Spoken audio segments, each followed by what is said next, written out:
She was asked if school teachers are too woke. There she was a bit nervous. She sort of laughed nervously and said, no, I don't necessarily think so. You know, they're hugely dedicated, etc. But on this question of white privilege, she said, no, I don't think it's a fact and it shouldn't be taught as a fact. Things that are up for debate shouldn't be taught as fact. Now, it's too little too late, in a way, because we've been dealing with this stuff for years now. But it is better than nothing, and it is a start to say critical race theory must be criticised. Yeah, I mean, this is the point, isn't it? The concept of white privilege is so tied up with the realm of critical race theory. Yeah. I mean, you could say, couldn't you, Leo? I mean, the premise that when activists say white privilege, what they mean is that in a white majority country, it's very unlikely for white people to experience discrimination on the basis of their skin colour. What if they're trying to get a part in an advert? Or an internship at the BBC or Channel 4 or ITV. I mean, we get jobs and opportunities openly advertised discriminating against white people. So right. we can definitely say that there's systemic racism, institutional racism against white people. That's an uncontestable fact. I find very surprising about this is, you know, we've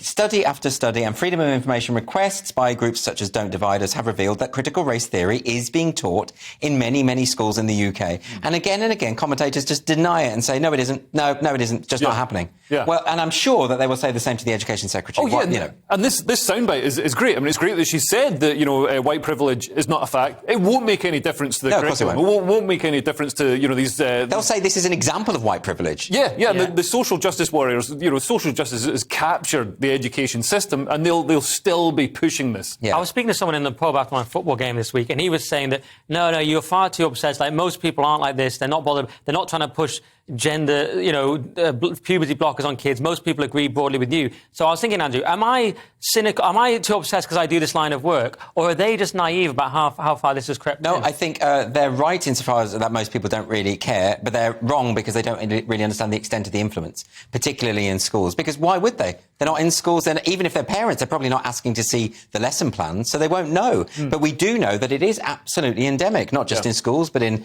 the law, in hospitals, in police, in everything. Yeah, particularly in the public sector. But yeah, you talk to people who work in, you know, social care or healthcare, and particularly education, and it's horrifying, the stuff they say and the stuff they have to go along with because they'll get into trouble, they'll be ostracised if they speak against it. Yes, exactly. This guy was involved in free schools, which might be a bit less captured by this stuff. It would be. But bear in mind, you know, I spoke to a nurse who was actually forced to acknowledge white privilege as part of her training course to be a psychotherapist. Right, so and that's NHS. Yeah. And they're saying that we don't, like she was saying, well, I believe that racism is about just treating everyone the same, irrespective of skin colour. And they said that is an outdated view. And she said, is that coming from you or is that coming from the NHS Trust? And they said the NHS Trust. Right. So that's pretty scary stuff, isn't it? It's absolutely everywhere. Anyway.